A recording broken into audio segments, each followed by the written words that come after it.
I think it's about the funding. We've still got the same size school grounds, for example, as bigger schools, and we still have to maintain them, heat them, electricity, internet connection, all of those things, which is the same whether you're a big school or a small school. But yeah, we're given less money.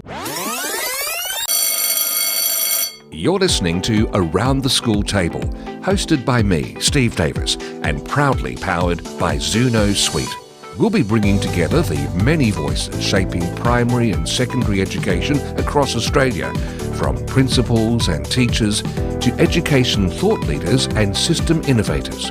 Whether you're in the classroom, the staff room, or the boardroom, this is your podcast to be informed, inspired, and connected. Today on Around the School Table, we're joined by Lisa Burt, Principal of Knox Central Primary School, a small but vibrant community of just 74 students. Lisa brings a hands-on leadership style shaped by her experiences at a larger school and her unique role teaching PE. She shares how she's creating predictable, inclusive classrooms that empower students, especially those with higher rates of autism, and how embracing phonics and tools like Dibbles has helped build reading confidence. Now, amid national teacher shortages, Lisa also reveals some creative strategies for staffing and how smart technology supports her school's success. So if you're interested in the unique challenges and strengths of small schools, I think this conversation is going to give you some valuable insights and some inspiration. Lisa, welcome to Around the School Table. Morning, Steve. Thanks for having me. I'm looking forward to the chat. Now, you were assistant principal at Richmond Primary, a school of about 350, thereabouts. Now you're the principal of Knox Central, 74 students. I believe you even teach PE in the school. So, can we start? How does your leadership style or your approach to community changed in moving to a much smaller, more spacious school? Yeah, so at Richmond was definitely in a suburb, so very small classrooms on top of each other, that kind of thing. We had to take the children over across the road to a council park for the playground to play on. So when I first came to Knox Central, I was like, whoa, there is so much space. We're on a giant block with, a huge oval, a couple of basketball courts, few playgrounds to play in. So the size of the space was a shock to me. And I was just thinking about all the gardening that had to be done and all of that kind of thing, Really? So yeah. So the school's responsible for the maintenance and the gardening and all of those kind of things. So I was like, how? And it was when I got here, mind you, it was after the summer holidays, but I thought, oh, it's such a mess and we just need to weed and mow and tidy up and those kind of things. But I guess the difference, and this is my first principal role. So starting off, it was scary and those kind of things, but I guess for me the first thing is the same as at any school for any teacher, that you just have to build the relationships and you have to be visible and present, so just making sure that I was around outside all the time for parents and even the kids during lunchtime and those kind of things, just so they could see that I was around and I was here for them and they could get to know me as a person and as a teacher and as a school leader. So I think that was the first thing to do. And even the staff, I didn't obviously know any of the staff as well. So, and I still really do now. This is my 8th year of teaching, but every morning I will go into each classroom and say good morning to the teachers and just see what's on for the day and if they need me for anything and those kind of things. Mind you, we only have 5 classes, so it's much easier for me to do that than principal at a bigger school. But even when I was at Richmond, I used to do the same thing, just pop around to all the classrooms. I think it's important. Teachers are busy setting up, for the day, especially at this school, they're often here from 7:30 in the morning to get ready for the day. So, so I just go around and check that everyone's okay, those kind of things. And then, yeah, once the relationships are established, like nowadays, everyone knows me. I've been here for a long time. But it's still maintaining that visibility is the main thing. People want to know that you're available and here for them to support them in whatever ways they can. So in terms of there's children here, they know me very well. As you said, I teach PE every week, so they see me in a different light. But I guess the challenging part comes from I'm the only person available, if things go wrong. So in a bigger school, they would definitely have an assistant principal, welfare coordinator, year level coordinators, learning specialists, those kind of things. We just don't have that here. So that's the challenge in our school is, if someone needs my help in year 3, and then I'll go over there, but then all of a sudden something's happened in another classroom, there's no one there to sort of go and help those people. So that is the challenge. And then balancing that with a day a week of teaching and then the huge workload that comes with being a principal is that is definitely the challenge. I am completely curious about you having that dual role of also being a PE teacher, because I might have lived a cloistered life, but I can't think of any other principals who are also PE teachers. You might consider that they do maths or geography or something else, maybe. Has that helped get you closer to people? Because it's hard to be an austere, distant figure when you're sweating in gym clothes chasing balls around the yard. It is, but I think it also makes you real, and that's, especially in this school community, that's what they want. They want someone who's relatable, that, is just like them, who can talk about the footy or the basketball or those kind of things, as well. In this school, there's lots of families that haven't had positive experiences with education, and so they at the start can be wary or intimidated by, oh, here comes the principal, but when they see me in my active wear and tracky pants and things like that, they go, oh, yeah, she's just going to be doing PE today. And yeah, and then, it's also fun for me. I was a PE teacher, but I've always played sport and things like that. So, I love jumping around and, shooting hoops with the kids and that kind of thing. Yeah. So there's another edge too. I remember going to school. I never got smacked by the school principal, but back in the days when that happened, but they could put you in detention. When your principal is a PE teacher, what do you make us do? Push-ups or burpees or anything? Yep, I absolutely do. So we, the kids play this game when out on yard duty, and it's called Teacher Tiggy. So they've got to hide, and the teachers have to find them hiding in the yard. And so yeah, if I find them, I make them do star jumps or push ups or something like that. Yeah. So, but yeah, no, and teaching PE, it's a little bit easier. Being so busy, because I've always taught PE, it's easy for me to plan. It's easy for me to organise. I don't have to spend a heap of time on the classroom or the teaching side of things. Whereas if I was in a classroom teaching maths or reading or English, there's a lot more planning and involved and, sort of more in depth than that. So, yeah. I want to turn our attention to the classrooms now, because as a small school, Knox Central's got a higher than average number of students with ASD or autism. And I've heard you've set up your classrooms in a thoughtful, structured way. There are daily schedules on the board, for example. What else do you do to create inclusive, predictable, empowering learning environments? All the things that we have set up, they help all the children, as well as, extra support for the kids with autism. But so some of the things that we will do, as you talked about, was the daily schedule. So I think that is one of the most important things. So every day the teachers will have up on their board what's happening for the whole day at what time.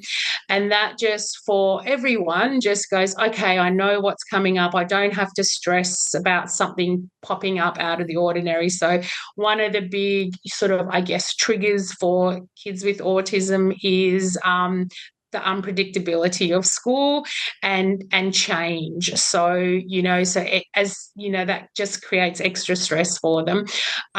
So the reliable routines, like I could tell you now it's 10:40 what every single classroom would be doing because it's the same every day.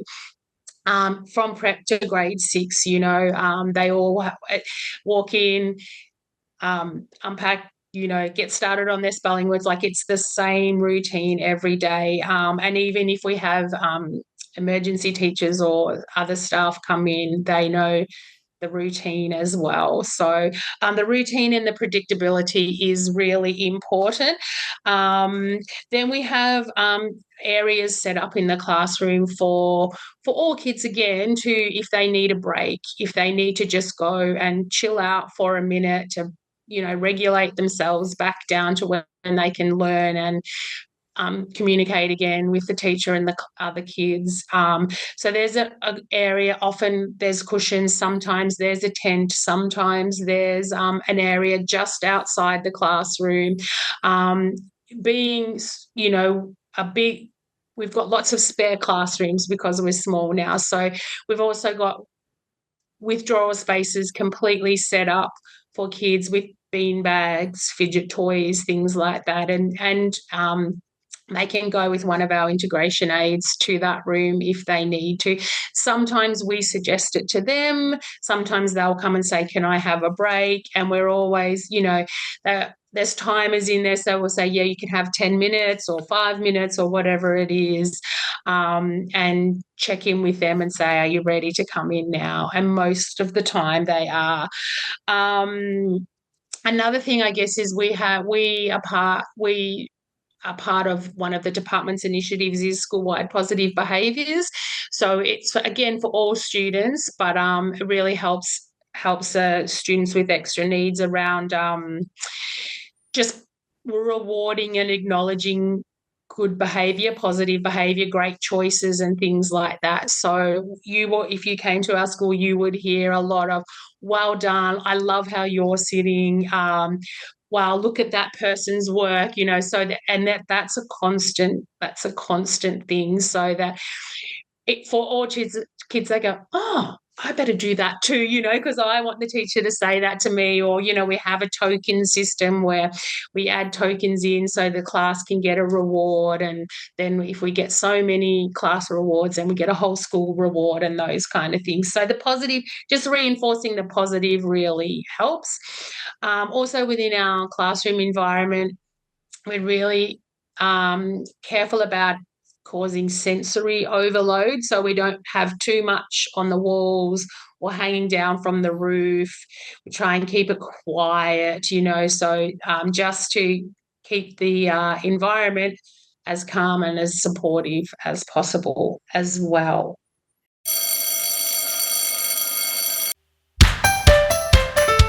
Still juggling forms the old-fashioned way? Say hello to Student Forms by Zuno.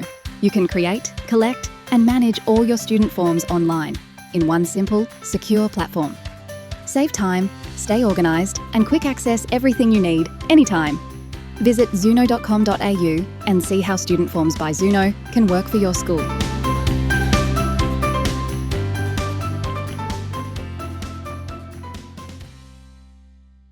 When I think back to my days, every inch of every wall was covered with all sorts of different things. You make a really good point that it's for all students benefit from this. And I think that's the cusp where some are more advanced than others, but as we accommodate the needs of particularly kids with autism, we all benefit. Yeah, absolutely. Yeah, that's right. Now, I heard a story a few years ago. You walked into a grade 2 classroom and you realised the kids were not reading. So since then, you've embraced phonics and you're using dibbles, as I referred to earlier, and other ways of sort of measuring and developing reading skills. In fact, I think you were also quoted as saying, phonics gives kids confidence. Can you expand on this for me? I'm a bit of a late adopter to the phonics, way of teaching reading. So I think, like everything, things become trendy and then not trendy and trendy. So when I was a teacher in the classroom, I guess the whole reading approach was how you taught reading. So we'd sit with a book and we'd, work with the book and learn the words as we went along. And that was different, I guess, than when I was at school, and now it's back to that way. So, there's definitely now within the department a big push for the teaching of phonics. Well, it's been made mandatory, 25 minutes daily of phonics from prep to grade 2. All schools are expected to do that. The department has developed a reading approach for prep to, foundation, we call it now, foundation to year 2, where, there are certain expectations of how to teach reading and those kind of things. So they have what's called the Big Six, which includes phonics, but also oral language, and vocabulary and comprehension. And then phonics. So phonics is the sounds with the letters, matching the sounds and the letters together. There's also a before that is what they call phonemic awareness, which is just hearing the sounds in the words. So before they can match the sound with the letter, they have to actually be able to hear that. So, and believe it or not, that is hard for some kids. Yeah, it sounds like it should come naturally, but it is a skill that they need to learn. So they have 25 minutes of explicit phonics teaching every day in foundation to year 2. And as I said, I was a late adopter. So before the department made it compulsory, I had to be convinced by a speech therapist, but she convinced me. So we heavily invested in a phonics program, and the difference has been unbelievable. What did she say to you that convinced you? And so she had been doing some, assessments with lots of children, and she just said, this is what I think you need, and here's all the evidence that supports that phonics is the best way to get people to be able to read, and here are a number of different evidence-based phonics programs. You can select one, and we did pay, and we heavily invested, I guess, in the program, in the books, in the teaching resources. And now, though, the department has developed their own Phonics Plus program, it's called. So schools don't have to make that huge investment anymore. They can just take the resources that the department has developed and use those. Is the department's resources, are they much better than the other ones you were using? You don't have to answer that, by the way. I don't want to get you into trouble.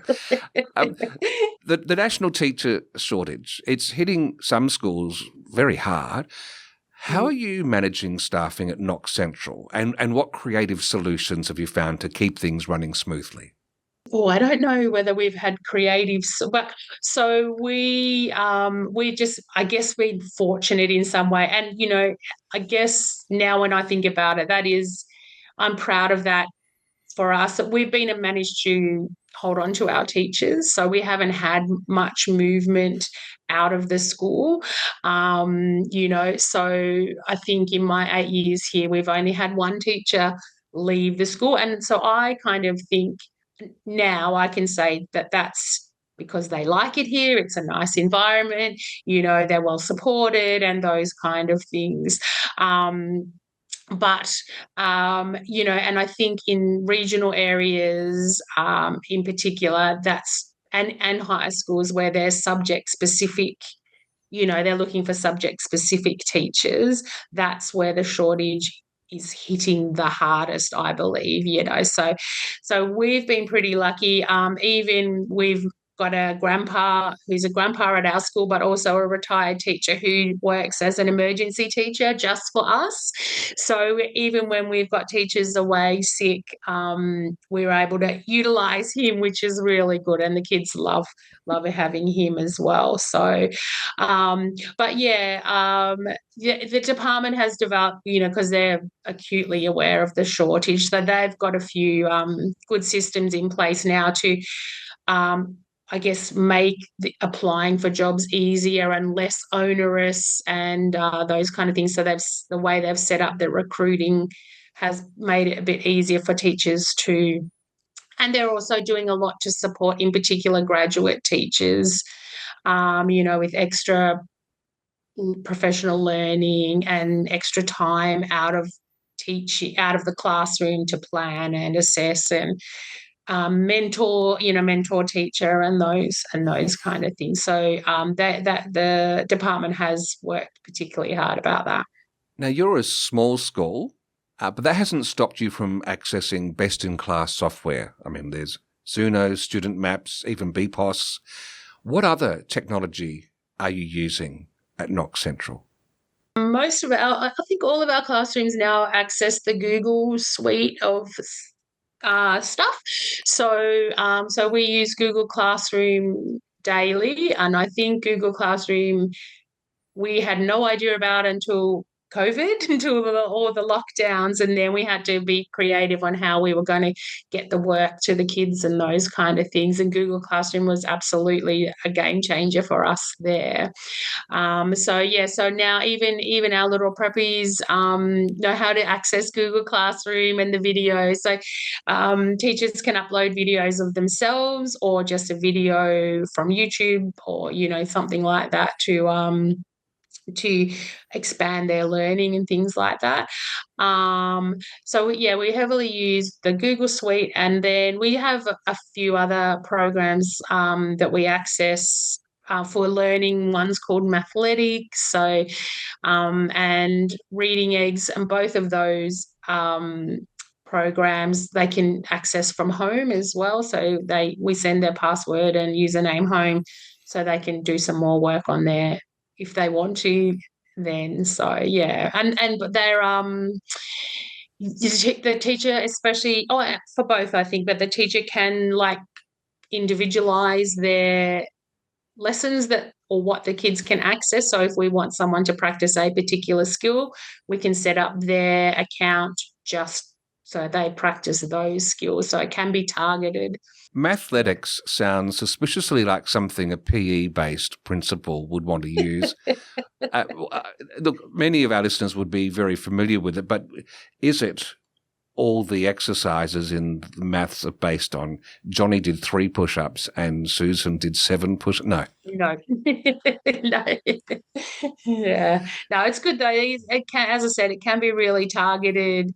And, once you get through what the set tasks are, there are fun game type things that the kids are still practicing their math skills, but they think they're having a game of something, which is good. Yeah. Look, if you could wave a wand and change one thing about how small schools are supported and perceived in the education system, what would it be? I think it's about the funding. So schools are funded on how many kids are at their school. And so, we obviously have less stuff to buy and things like that. But I think, and we don't go without, but it's always a struggle with money. So the funding, we've still got the same size school grounds, for example, as bigger schools, and we still have to maintain them, heat them, electricity, we still have to pay for internet connection, all of those things, which is the same whether you're a big school or a small school. But yeah, we're given less money to do it. So I think that is definitely an issue. The other thing I find challenging is that some families think we we're not as good, as we've got a huge school up the road from us that has over 700 kids. And so, they think, all I say is just come and have a look and meet us, and I'm sure you'll be. But it's hard to get them, hard to get people, because they just think, oh, they're big, so they must be good. So that's a perception in the community that I've learned not to worry about, because I don't think I can control that. And I think the other thing is that our families also think, which I think is true partly, that kids are more supported in a small school because there's less kids in the grade, and so we have our prep class currently has 8 kids in it. So that's a lot of individualised support and our grade 1 class has 14. So in that way, there is some support. But as I was explaining before, if they need support outside the classroom, then we don't have that support for them. So there's a balance all the way around. But Knox Central, is it small because not enough people are coming, or is there an actual limit to how big you can grow? Are you cast as a small school? Full stop. Is that your DNA? Or are we going to look at 700 students going to your school in the next few years? So we definitely have the space to have about 400 here. And, I think the challenge is just the changing demographics. So we had 400 in the 90s, and then, those kids grew up, went to high school, but mums and dads have stayed in the area. So there just hasn't been kids in the area. I think that's mostly the reason. And that's just starting to change now, where we're seeing younger families come in. So that's definitely the main reason, I think, and we are tucked away sort of on a suburban street, not too close to anything but houses. So often people just don't know we're here, as well, which is a challenge. And just my last question is, I have actually used the term small school about 7,000 times during this interview. Do you bristle inside when I say that? Is part of that my language or our language that we use? Because I say that thinking exactly as you pointed out before, so much attention for the students and for foundation students. What great foundations, 7 kids. Yeah. But should we change our language, Lisa? It's funny you mentioned. So there are in our network of schools, so in the Knox network of schools, there are 6 primary schools that are less than 150 or less kids. And we work together. And when we started that network, when I first started, I coined the phrase boutique. So we have a boutique schools network, which we think is a positive mindset on that. But I think, you do have probably a good point there, that just saying small schools may bring a negative connotation. Families will come to visit and they'll be worried that the school's going to close down and things like that. So it's a bit of, definitely reassuring that that's not going to happen. And Oh, no, you'll make the education minister do 700 laps of the Oval before that ever happened. Lisa Burt, thank you very much for joining me around the school table. It's been a pleasure. Thank you so much.